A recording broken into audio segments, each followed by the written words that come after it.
നഗരത്തിൽ അപകടത്തിൽപ്പെട്ട ആംബുലൻസ് കത്തി രോഗി മരിച്ച സംഭവത്തിൽ ഡ്രൈവർക്കെതിരെ പോലീസ് കേസെടുത്തു. ആംബുലൻസ് ഡ്രൈവർ അർജുനെതിരെയാണ് പോലീസ് കേസെടുത്തത്. അശ്രദ്ധമായി വാഹനം ഓടിച്ചതിനാണ് കേസ്. നിയന്ത്രണം നഷ്ടപ്പെട്ട ആംബുലൻസ് ട്രാൻസ്ഫോമറിൽ ഇടിച്ച് കയറിയാണ് അപകടമുണ്ടായത്. നാദാപുരം സ്വദേശി സുലോചനയാണ് മരിച്ചത്. മലബാർ മെഡിക്കൽ കോളേജ് ആശുപത്രിയിൽ നിന്നും മിംസ് ആശുപത്രിയിലേക്ക് രോഗിയെ കൊണ്ടുപോകുമ്പോഴായിരുന്നു അപകടം. ആംബുലൻസിലുണ്ടായിരുന്നവർക്കും ഗുരുതരമായി പരിക്കേറ്റു. പുലർച്ചെ 3:15 അപകടം. മിംസ് ആശുപത്രിയിലേക്ക് എത്തുന്നതിന് 500 മീറ്റർ ദൂരെ പുതിയറ വെച്ചാണ് ഈ ഒരു അപകടമുണ്ടായത്. രോഗിയെ സുലോചന ഒഴികെ ആംബുലൻസ് ഉണ്ടായിരുന്ന 6 പേരും ഉടനെ പുറത്തേക്ക് ചാടി.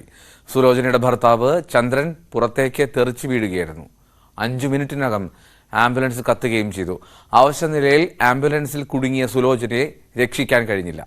മഴ കനത്തു പെയ്യുന്നതിനിടെ അപകട വളവിൽ ആംബുലൻസ് നിയന്ത്രണം വിട്ടതാണ് എന്നാണ് പ്രാഥമിക നിഗമനം.